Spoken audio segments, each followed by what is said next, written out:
Sox is able to turn things around, or if he even needs to, if he's just going to play some great TFT. So jumping into game 1 of day 2, Bryce, Frodan, take it away. All right, here we go. Game 1, lobby of day 2 of the North American Regional Finals. After today, we whittled the field down from 16 to just the final 8. And one person that is well positioned to do that and even qualify for Worlds right now is Kyvix, who comes in hot, leading the field in points from day number 1. Yeah, leading the field in points. Now, you don't get bonus points in this format, but you do get the all-important ability to make the final day and have the highest average placement. Remember that the top 2 players in this tournament are going to be advancing to the World Championship along with the person who has the highest average placement. So if Kyvix can have another great performance today, he has put himself in pole position for that 3rd world spot, regardless of how day 3 number goes. And Kyvix really represents this sect of TFT players that really just love to see shiny units, you know, having the 3-star units really compound on themselves. And it's funny because in his own mind, going into day number 1, Kyvix wasn't even sure if his strategy would work. He loves rerolling. It was a reroll meta for a decent part of this patch going to regionals. Will he end up whipping something out or kind of go back to his standard lines? He said that he didn't know how to play any meta comps. We heard in his interview yesterday. Did he go back to the drawing board and learn anything for today? Yeah, it's a good question. And, you know, one of the interesting things for Kyvix is he going to get baited by going off of, you know, kind of off the rails into a reroll comp that might not necessarily be strong? He said himself during his interview that he could not help himself. He basically is like, if I get too many copies of a unit, then I have to reroll and I don't know what else to do. Speaking of meta comps, we did see that the Mirage is duelist dexterity, which is one of, if not the very strongest Mirage variants in the game. So I expect to see some Deja played in this lobby. Yeah, interesting that if that's the case, he's not even picking up these Guardian pairs. He did end up selling the Nunu, which gave him enough gold to be able to afford it. And now has a Malphite too. Offered up Scorch, Scale Scorn Crest, and Knife's Edge. You can make a case for a couple of these really powerful ones. Knife's Edge being really generically strong, both for early tempo and also for those Jade lines. Scale Scorn Crest lends itself to reroll. Is that what he's thinking about? I don't think so. I don't think that Kyvix or really anyone in this field thinks that Scale Scorn reroll is particularly good. We've seen a couple of different variants of it. I know you really tried to make Lilia reroll work, and I think Europe tried. Brazil's tried. Yeah. What is the top 4 rate on that? Not very, very good. Very, right? very bad. So Kyvix actually opting into reroll, which is interesting. I think a lot of players would have grabbed the Knife's Edge and lead towards the Soifin line. Maybe this is a lack of comfort on that. He goes for the Shimmer, and he does have the Nasus already, so we're going to find out immediately what the Shimmer skill happens. It's Goldmancer! Holy high roll, Batman! Yeah, Goldmancer is one of the strongest Shimmer scale items that you can start off early because you can get those 2 golds with every execution, and Karma is a fantastic unit to get that going. And especially if we can get Dragonmancer buffed into it, makes it much more likely to get those kills, although nothing too crazy on the other side. As we have Asa with Yone and Deathblade. That's 2 gold in the bank! And just like that, you can already see the impact of Goldmancer. Yeah, and I couldn't tell if he was actually going to prioritize holding on to that Ezreal pair, which I would really like to see him hold because, again, the strength of his carry in the backline is going to be dictating a lot of his gold generation early.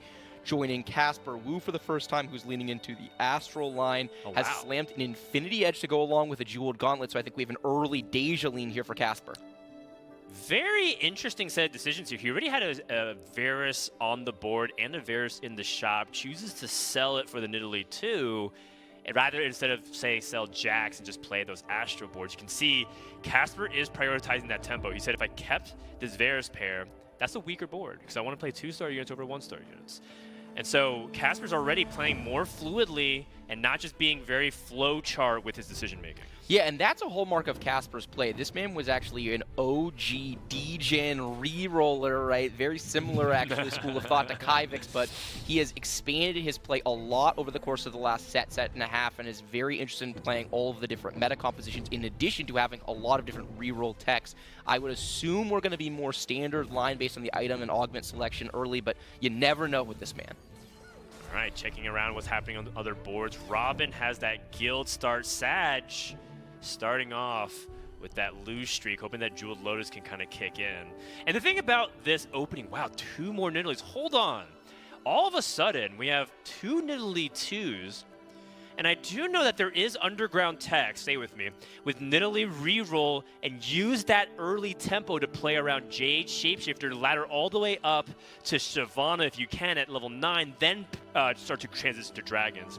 So if that's a path that Casper's thinking about, the only reason why I bring it up is Casper's capable of playing it. I'm curious, he does level for the second copy of Nidalee too, which I definitely like. Yeah, I like that too, though I think it does mean the chances of re-rolling Nidalee here are quite unlikely. He had already put some into the level, so he wasn't going to be able to roll a lot, on level 4, and then going double level here means he's just screwed up his shop odds, quite frankly, for a realistic chance at a 1-cost re-roll. So I think that he's just trying to play his strongest board. He's still going to lean into AP. I think Augment really decides this for them. If there were no Augments in TFT, which they're now here to stay, maybe we would have seen him go for that, but I think the direction from his Augment towards an ability power-based composition is too strong to want to play around Nidalee. I mean, it might be a yes and. Astral's print the Nidalee. If he just picks up 1 or 2 more, it might be worth just rolling a few times on 5 to see if you end up getting it, because a lot of times when you're rerolling 1 cost, you end up rolling on 5 anyways. So good note there. That double level does nuke a lot of the economy for Casper, but things are looking good as we take a look at the Stage 2 carousel. Yeah, and we're also getting a look at the augments for the first time so far, and some interesting choices here. We have Beast Coast Socks that is leaned into this double trouble augment. I would expect to see a Dark Flight oriented composition. Most players in the field think that's the only viable double trouble board, but we've seen double trouble Varus yesterday. We've also seen some double trouble Yone compositions, so that's possible. Speaking of Yone, we also have the scoped weapon selected for Asa. Yone is definitely one of, if not the strongest users of that augment. So by my count, we have 3 players who want to go Deja, Robin being one of them, the Guild Crest, a very traditionally powerful setup for Deja for a few patches now. You end up playing Zippy, 1 extra Mirage unit, usually it's Nunu, and then you try to play as many guilds as possible, and then you benefit from just the accumulation of stats. Kind of similar to how prep is. When you just have too many stats on the board, it becomes overwhelming, and Deja can really capitalize on it. And the best part about Robin's board, he has Goldmancer for this Karma, and I believe that's a Karma too, which means Interflame's going to hit that much harder. Yeah, this spot for Robin is so strong. We were criticizing that some of the boards were weak yesterday in Stage 2, but this is not a weak board. We're also looking at Kyvix in the lower right-hand corner of the screen, one of your other win streakers. We actually have 3 players at 100 HP, Casper, Robin, and Kyvix, so chances that all 3 of them are making it to the promised land here very low. That's going to be an early storyline we'll have to follow. Also, gold generation going to be a big one since we have both Kyvix and Robin with that incredibly powerful Goldmancer. We see Robin print a couple times on the main screen. We see Kyvix has already printed once. Can he get one more printing? Are we going to kill steal? Okay, he gets the kill on the Ezreal, but it's unfortunately not going to print that gold. Look at how massive of a difference that makes. Now Robin could sell his bench to 20 instead of being at 10. That 4 gold is monumental for his success, and that just means that he's going to be able to roll much earlier, and he can be very stable on 1-star Deja. The best part about Guild Deja is that you are 1-star, you're stable on 1-star variation, while you just have to have like a 2-star Zippy or some other good pieces in place to make sure that you can go to 8. Yeah, and one out we haven't talked about yet, we see this Mage Namzi in the shop. That's a composition that Kyvix lead into, I believe, 3 separate games, 3 out of 6 games yesterday, which is incredible. So maybe Kyvix will start to think about that as an out. He does have that early shimmer, so it's not the natural line to go on, but Kyvix is an unpredictable player. I think Robin is the only one where it's really hard for me to envision him going in a different direction from here, unless maybe he high rolls an early Acel and then you just play Guild Acel. I could see that as well. This is filth. He's already printed 4 gold and he's running over Kyvix. Kyvix doesn't even have a chance to print gold yet, or rather he has not gotten gold yet. And Karma should be able to win this in overtime because that's just a 1-star Kaisa, and we're about to get to the last Inner Flame to determine it all, unless Kaisa's able to get the title burst in time. Does not. And Robin is able to end Stage 2 with a 5-win streak. An incredible start for Team Liquid Robinsons. I mean, incredible start doesn't begin to cover it. He has a disgustingly strong board. He's got a good augment, and he's printing infinite gold to go along with it. Robin is in an amazing position. It's almost impossible, quite frankly, for him to bot 4 from this position with how solid of a player he is. He just is too good at converting in these spots. We did see Casper losing as well off screen, so we only have 1 win streaker. Meanwhile, Socks at the bottom in HP, he actually wound up having his full loss streak snapped. It'd be interesting to see what happened there. Maybe he went up against Asa, and Asa was able to maintain that streak better. It's just a game of haves versus have-nots. Who has hit Shimmer and is able to rack up that gold count. Who has not and will need to play from behind? Oh my god, is this Swain? Oh. Finds a Soam instead. That Dragon Orb almost ripped this game open for Mismatch Sox. Yeah, and it was a very interesting decision moment for Sox. We were, during these VOD reviews yesterday, we had a lot of debate about whether or not on the Double Trouble Dark Flight line Swain fits and what are the conditions for getting there. We'll have to follow Sox to see whether or not he ultimately goes in that direction. For now, I expect him to prepare for a very large roll down on 3-2, and we're looking for 2 copies of Rengar, 2 copies of either Rel or Aphelios, as well as a unit to sack, which I assume is going to wind up being the Sejuani, though there are different schools of thought. Some people will go with sacking a Kiana, so you get the Assassin trade in. Some people will also sack a Twitch for the extra attack speed. So Sox has committed to a couple items here just to see if he can also, of course, improve his board strength to get the gold printing, but also activate the cybernetic augment choice. If you have 3 champions assigned items, it does trigger a condition for your upcoming augment in order to potentially unlock cyber shells, cyber uplink, or cyber implants, which I think is what he's looking for the most. Yeah, absolutely. And cyber is an augment type that synergizes very well with Darkflight, specifically because Darkflight units get these items from the sacrificial lamb as part of the composition, which means that basically every unit on your board is going to wind up getting cyber value. Not an easy thing to do on a lot of lines.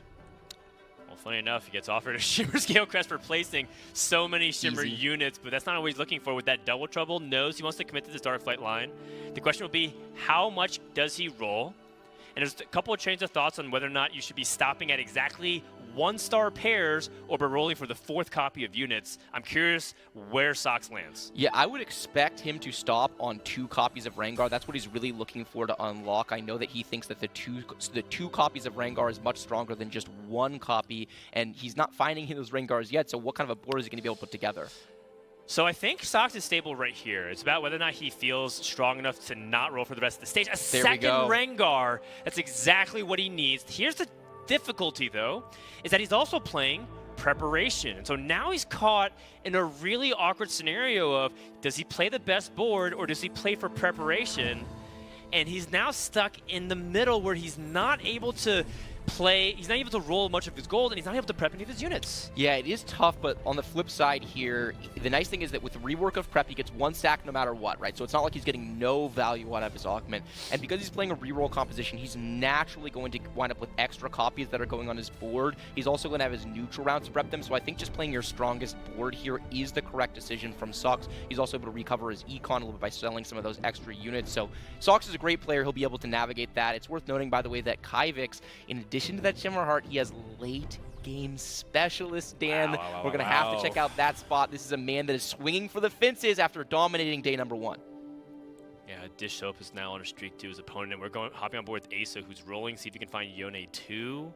He doesn't have any range extender outside of the scoped weapons 1, and contrary to what people really believe about that range, it's a nice pickup of Yone 2. It's actually an Itis pair, which is really expensive. I'm not sure that's worth holding. But outside of that, contrary, I think 2 range Yone almost feels the same as 1 range Yone for me, Bryce. Is that how you feel too? Yeah, I really like extra range, right? So I think that it's hard to see because we can get to see him make all of his items here, but an RFC while also having scoped weapons is actually outstanding. A lot of people think that's BIS, and I was talking with Jirachi about that earlier. Jirachi is a player that has essentially one-tricked Yone for the last few weeks, and she feels very strongly that when you're playing around Yone, the more range you can get, the better. So the prismatic version of Scope Weapons is great. Swift Shot Emblem is great. If you have Scope Weapons 1, there is no downside to then also having an RFC. Yeah, I can agree with that. Wow, Robin levels to 7, has Future Sight, gets the optimal Zephyr on Asa, who was rolling, and yet loses. Just to show you how strong that Yone is on stage 3. That's part of the main reason why Yone is such a consistent reroll comp, because even at the 2-star variation, can carry you all the way even to the end of stage 4 sometimes. Yeah, absolutely. We get a chance to take a look at the augments. Nothing crazy jumping out here. The late game specialists we already touched on. We also see a couple of people grabbing, there's Thieves Gloves, there's Thrill. Robin with that Future Sight, so we'll have to see if Robin is able to make sure he uses that turn. If you're going to have Future Sight, you have to make sure you get max value out of that Zephyr each and every time, and Robin is certainly capable capable of doing that as long as he's really confident in his decision-making and he doesn't get dizzy during his turns. I mean, it's funny that you say that because Robin has a reputation within the TFT community for being a little on the older side, which is funny because he's not even the oldest player in this lobby. He's the oldest player on planet Earth. Hello? That's right. Robin is the Deku Tree. That's right. He's been here longer than any of us before Civilization. But on a more serious note, I think Robin is actually quite underrated when it comes down to whether or not he can position at the last second and land these Zephyrs. And if you do have Future Sight, I think it's more about the mind games, right? Ever since they changed scouting to be instantaneous, are people going to react to it or underreact to it and just think that he's messing with them? Yeah, hopping on board Kurum's board for the first time. He's level 7, 20 gold. He has 64 HP, so this is not an outstanding position for him to be. It's very interesting because blue buff is not a very broad item in the current set, quite frankly, right? When I see blue buff, I think of Kaisa, reroll, which he cannot do. I think of Soam, which he theoretically can do, and he's rolling down on 3-5, which is a rolling break point for the Lagoon composition, but he's just so far away from that board, it's not easy for me to see how he ultimately gets there. I think that's still what he wants to play, but I'm not sure exactly how he's going to be able to duct tape together. This is an awkward spot for Kurum. Yeah, I think Kurums actually wants to go into Lagoon, and it's a little bit disheartening to see that Dish Soap already has the optimal Lagoon setup in the sense that he's supercharging Lagoon with Kaisa. He's holding a lot of power frost from his bench. And also the crazy thing about Dish Soap is that he actually still theoretically could go to Deja. It would be a 4-way contest, but let's say he just hits it naturally before other people. Dish Soap has found a way to toe the line while Kurum has very few options because of his commitment. So if it doesn't work out for Kurum, we could see a situation where it just whiffs and he doesn't have any other option. Yeah, that's absolutely the case, and I'm really, really worried about Kurum's spot. If he can find a Soam, then I think he can get stable, but if he can't, it's going to be a really, really tough stage 4 for him. Going up against Kyvix here, who is printing so much gold off of these Shimmer items. He's getting big gem value. He's got the 7 Shimmer fully online, so he's getting value off of that. He's not able to get to 40 stacks on the Mogul's Mail, but getting a couple kills with that Kaisa. Kyvix, that late game specialist, the amount of HP he has, the amount of gold he has, it feels like he's going to be able to get there. Kyvix is an excellent spot to be able to win this lobby. Yeah, I want to stay on Kurum's POV for 1 or 2 rounds. Oh, we're switching to Disto. But for people who are watching Kurum's POV, I think it's important to ask whether or not Kurum is willing to roll on 7 on this composition. I think that is one of the insidious killers of this comp. People feel like they have to go to 8. That was a previous patch. This patch, this meta, it's high tempo. Preserve that HP.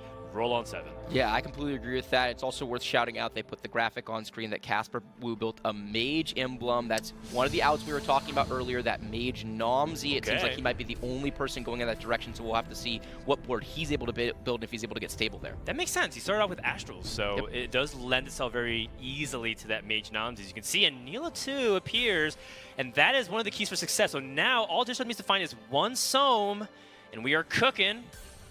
Does have the ability to throw in this Silas as well for that Bruiser and Mage, but he doesn't even have Mages in, so where does he actually stop rolling? And Dish says right here, which is a little bit interesting. I think a lot of people would continue to roll. What do you think, Bryce? Yeah, this is very interesting. Dish Soap knows this line super well, and part of the hallmark of his play is efficiency and also high rolling, apparently. He goes for that reroll. He's able to get a ZZ Rot, which is so good. This composition kind of lacks for good frontliners, right? Because you play around a 1-cost unit in Malphite and a 3-cost unit in Silas. You don't really want to build true frontline items here a lot of the time, and so ZZ Rot essentially creates fake frontline for you. It's very effective. It's also worth noting that we did see Kurmax on the lower right. He chose not to roll, Dan. Oh, man. All right. Well, let's see whether or not that ends up paying off for him. It's high risk, high reward. Person who did look like he rolled a lot, Sag, with a 2-star Volibear, just trying to get that Gold Mancer carry. And you can just see that's kind of the mark of how Dish Soap is. He's not going to overroll and just chase that Shimmer Scale for no reason. Set up a strong board, see if he can greed as we go into Stand United as a potential look here for Dish Soap, unless he wants to reroll to try to go for big Lagoon synergy. Yeah, it looks like he is going to reroll. We see him benching a lot of units, and this is a really heads-up play from Dish Soap. If you're wondering at home, based on what's on your board, you start to get tailored augments, so you see him intentionally taking things off of his board. He doesn't want tailored augments. He wants some of the generics. He would have loved to get Cyber Uplink. I think that would have been the best hit here, but he's able to get a generic augment in Exiles. Much better. Meanwhile, Casper Wu getting that 3-star Lux online. That is a very fun board we're going to have to check out. Kurum, meanwhile, in the lower right-hand corner of your screen is level 8 and rolling, so he opted into a fast 8 strategy as opposed to rolling on 7. and it doesn't look like he has that Soam, still carrying that Lux 2 with just a blue buff. So both the Lagoon players not playing the Lagoon. Dragon, great position from this Neela onto this one-star Kai'Sa. That's almost the entire damage source here for Kyvix. Needs to make sure that Kai'Sa can stay alive. Oh, I apologize, actually. Neela got stuck onto the Volibear. That's actually a huge blessing to make sure that this Kai'Sa doesn't take too much damage.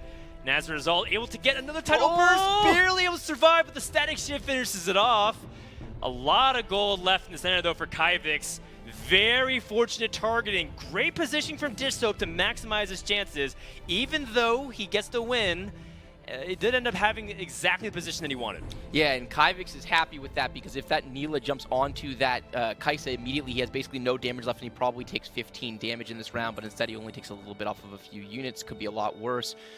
Speaking of Sag, we have Sag in the flesh here trying to roll down. I'm sure he would love to be playing Deja. It's the natural level 7 competition. He does hit an Aurelion Soul. That is a huge power spike.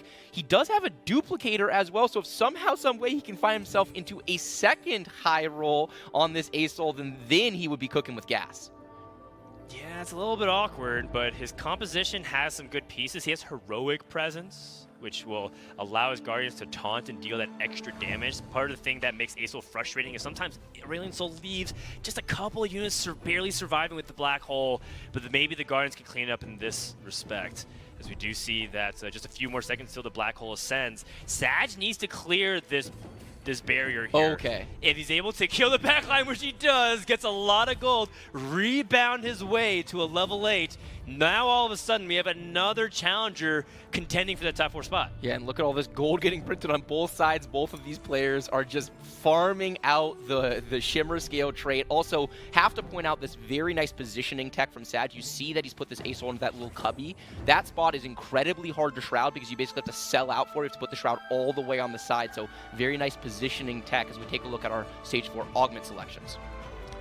It's really tough for Kuram. I think in an ideal world, if he didn't have to worry about gold cost, that spatula is usually a really good addition to Lagoon. But the fact that he's going for Belt implies either he does not have anti-heal or he doesn't have a ZZ Rot portal. And those are two really big portions of the Lagoon comp that Kuram seems to be struggling with right now, especially the fact that Kuram only has Celestial Blessing as a combat augment. You talk to some Lagoon specialists, they strongly believe combat augments are a bigger priority over econ or item augments. Yeah, that's absolutely the case. And here we see Robin, level 8, fairly rich, rolling down. He's actually on 4 loss, but 56 HP because he's been able to preserve so much HP along the way. He's 1 Deja off from becoming ridiculously stable.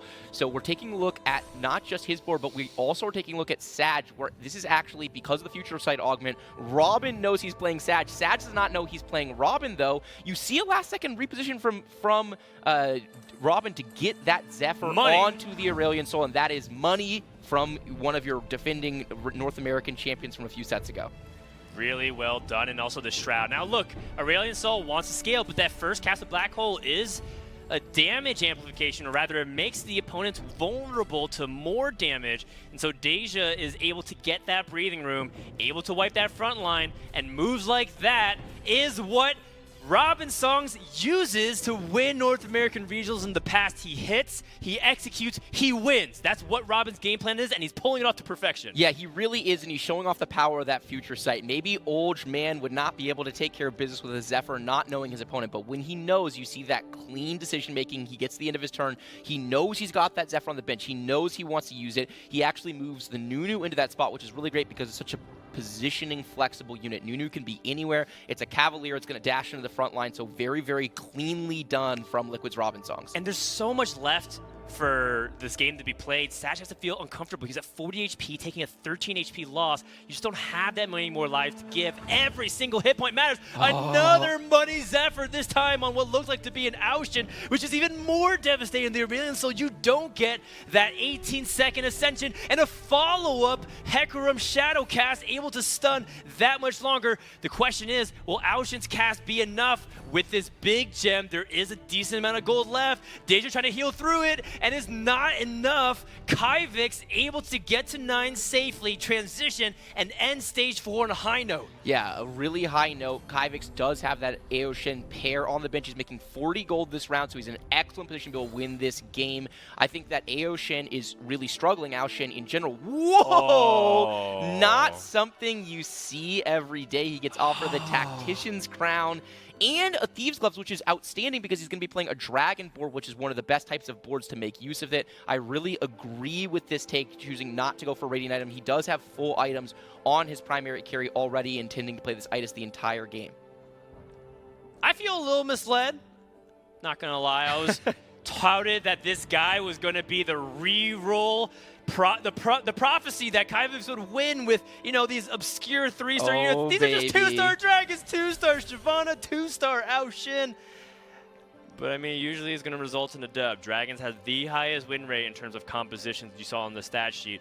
I anticipate Kyvix one of the prime candidates to win Game 1 Lobby A. Yeah, and holy moly, those Thieves' Gloves items on the Shyvana. All things coming up Kyvix yesterday, and he's picking up right where he left off. This is such a strong board. We would obviously like to be able to upgrade some of these frontliners, but he does have a Soraka too with an Archangel, which means that he's going to get quite a bit of healing coming in. So it's, you know, kind of a different version of frontline, keeping his frontliners alive, but going up against Asa, who was finally able to hit that Yone 3-star. And an Olaf 3. Also, this Rakan hitting the rapid fire cannon with the Zeeks is also very strong. So this fight in particular, Asa, is very powerful, but the Dragon's Ascent wiping the Yone, and now it's time for the Aoshin. I think it's just way too strong too quickly. This is a 5-1 board. This is absolutely insanity. You can see what happens when good players get early game gold.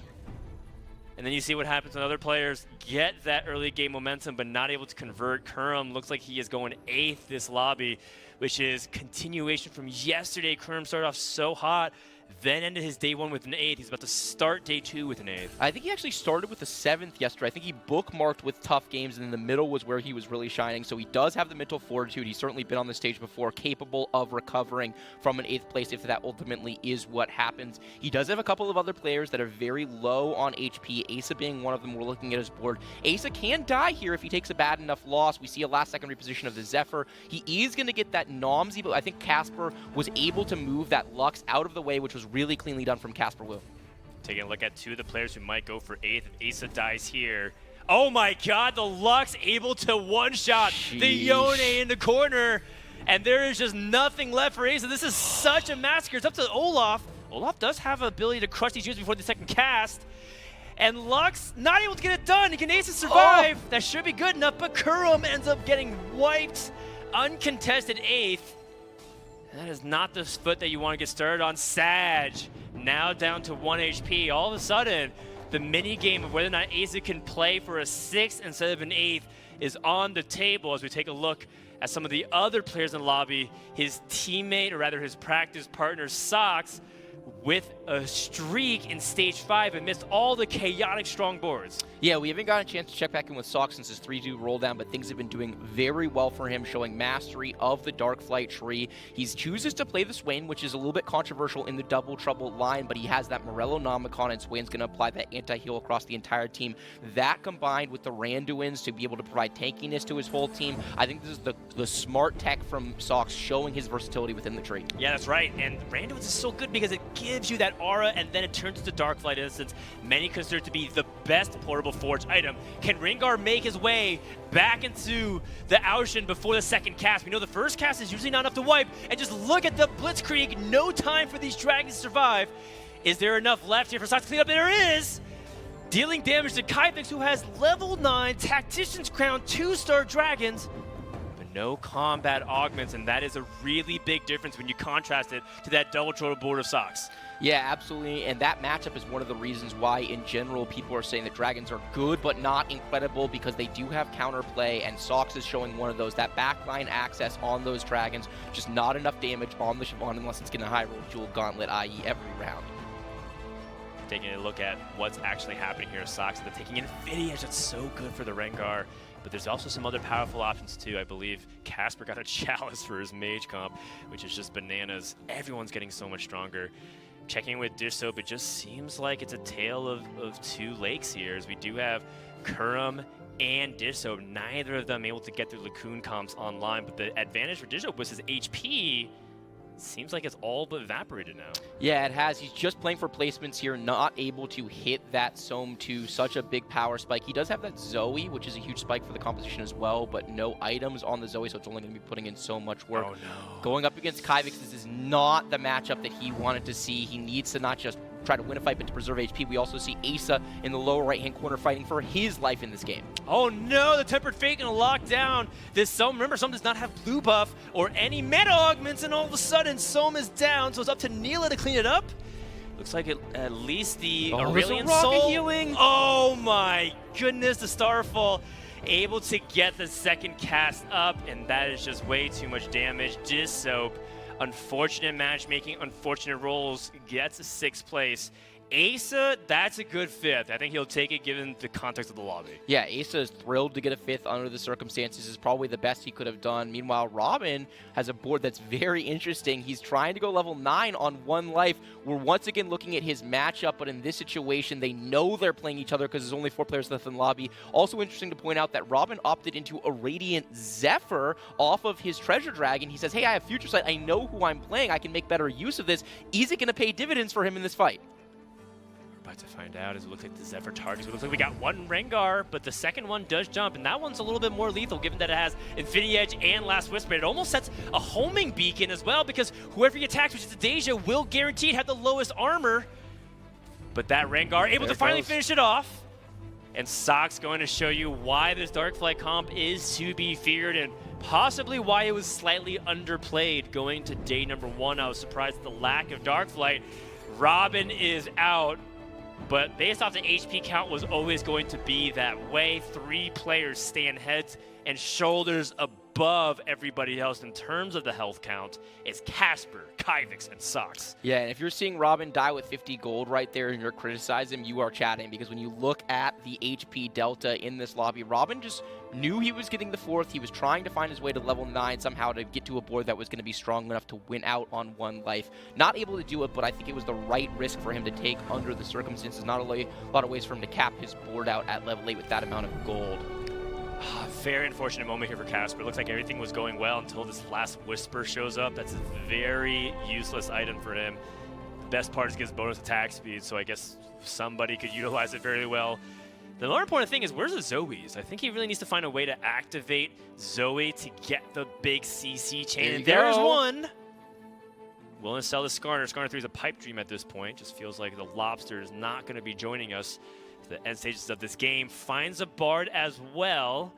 And here we go with a picture-in-picture. See who is going to be able to get the upper hand. These next 2 fights will determine who is going to be able to win this game. Yeah, and you see this last-second repositioning from Casper going up against Sox's Ghost, which is very fortunate, and he does a full clump here. He's trying to deny access to his primary carries at all costs.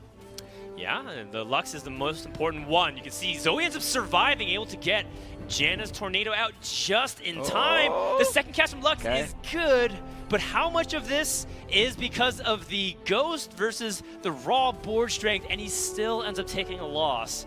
So very concerning there for Casper Wu. Meanwhile, Sox finally sees what a capped out Dragon board can do to this Double Trouble build.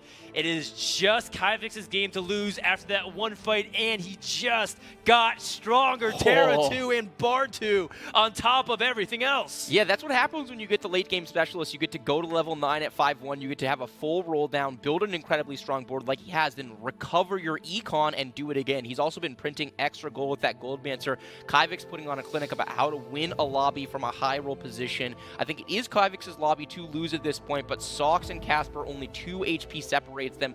That matchup is going to be mission critical to figure out who can get second place in this lobby. All right, we'll have the rematch. Whether or not this will go differently would depend on how Rengar chooses to target. A very timeless Silas able to stun Rengar before its second cast, and it was able to blast it. That Namzi come up huge. Can the second set of Lux cast able to get it done? But I think there's just too much tankiness, way too much stats, and with that Graves 2 coming into the mix, yet a 4th threat for Sox's composition.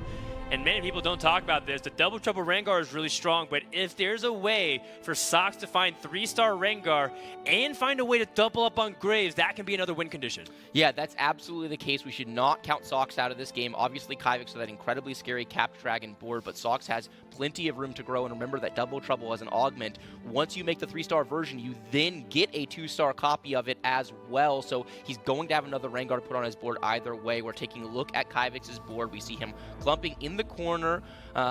Very interesting choice positioning-wise. It would be interesting to see where the Lux is. So he's actually opposite the Lux with his primary carry, going to be eating those Lux ults. It's a double-edged sword here with the chalices. You have so many, but it forces you to clump up, which makes the black hole even better. Here comes the Temper Fate to lock down the front line, and now Aurelion Sol targets with the Shyvana wiping out the back line. I don't think Casper can get it really done here that easily anymore. He had one final go. Is this the Giga Vlad that's been foretold? Vladimir! Oh my god! I can't legend. believe it. Vladimir heard you talking about him, Dan. He knew that you didn't believe in him, and he said, I got this. I have Vertical Mage's version of this, and I'm going to do some damage and heal while I'm at it. Oh my god, Sox lost 2, which means that all of a sudden Casper has entered the mix.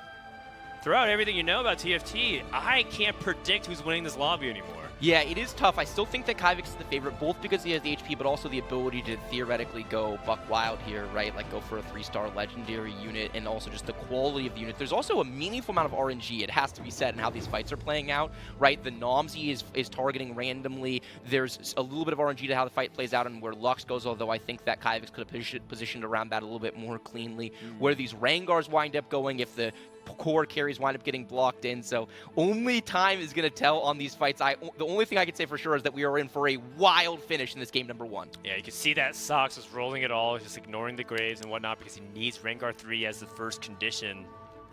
Can he find it in time as he's going up against Kyvix?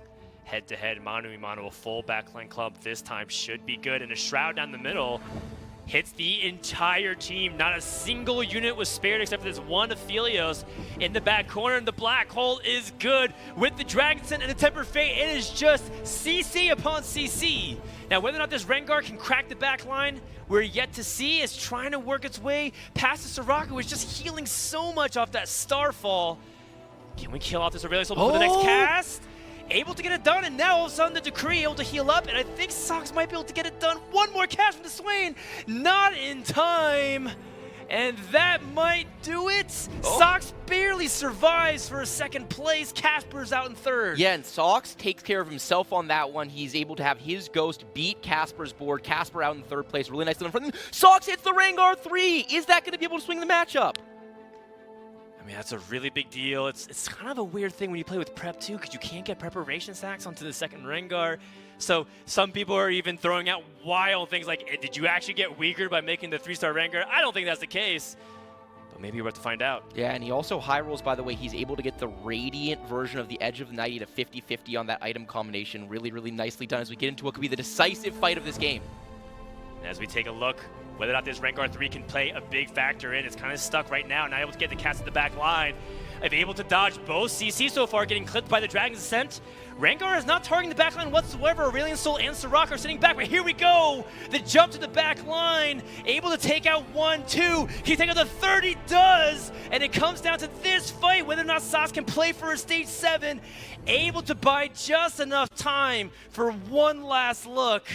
But if you see what's happening on the bench of Kyvix, you start to get a sense of what's happening here. We're not just satisfied with 2-star dragons. We're going for 3-star dragons.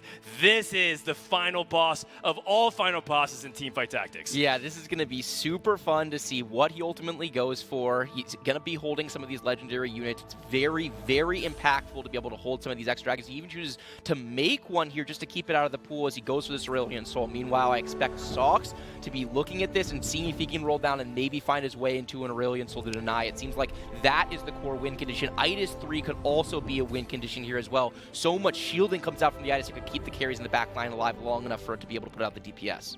Let's see if Kyvix can continue to roll his gold effectively. It looks like he's actually just stopping here. Oh, he's valuing Goldmancer? Goldmancer on who? Oh, on the Aushin, because now before he used to keep it on the Soraka. now actually has a proper Goldmancer target. I'm not sure if that's actually what he's looking for, though. Well, he doesn't even have it in, right? He's got the Itis on the bench right now, so I'm not sure exactly what he's doing. Maybe it's just as simple as I have enough HP for 2 fights and I'm going to wait for this big roll down. A lot of confidence in his rolling ability. He's also going to spread out his carries with that frontline Aoshin. Is this going to pay off? A front quarter Aoshin with no items. Is it going to be the DPS that he needs to close out this game? But once more, the Rengar of Focus has been avoiding the CC trains and now starting to work onto the back line. Swain trying to hold as long as he can, while Kyvix actually starting to roll a little bit during this round, see if maybe he can use his time wisely. Aurelion Soul dies before the second Black Hole is able to activate. Swain holding on to the Decree as long as he can, stalling for this Rengar, and Sox is able to do it once more. Kyvix is now down to his last life. And he is rolling his gold here. He is choosing to just say, screw the interest gold. I need to get these rolls in. I need to get down to 0. And he's going to have 2 choices here. He's going to go for either the Itis or he's going to go for, okay, he's actually given up on all of that. He thinks that the Goldmancer value plus the Thieves Gloves onto the Itis could wind up being the difference. I'm not sure I agree with this decision. I think he's now going back and rolling more, but he can't actually realistically hit it. So it feels like we have our final game board state. We have max value Goldmancer on this Aoshin. Will that damage make the difference in the fight? Because we've seen Sox win both these fights pretty cleanly so far. Oh my goodness, when you die, your gold does not transfer to the next game. Is this going to be enough? Once more, nothing has changed for Sox. It's purely on Kyvix, and whether or not we can lock these Rengars down. Rengar so far has been good to avoid it. Disarm is not going to be good enough right now. But it does seem like the Swain is getting pressured a little bit more. Aoshin has changed targets. Can Rengar jump into the back line? Soraka's next Here comes on the the chopping block. Lightning Rain not able to finish it off. Oh! Wait, what is happening? Why is this Rengar stuck? This Rengar's not attacking. What has been CC chained this whole time? I don't even know what I just witnessed. But Kyvix is able to outlast Sox's onslaught and able to get that crucial Game 1 victory, picking up where he left off.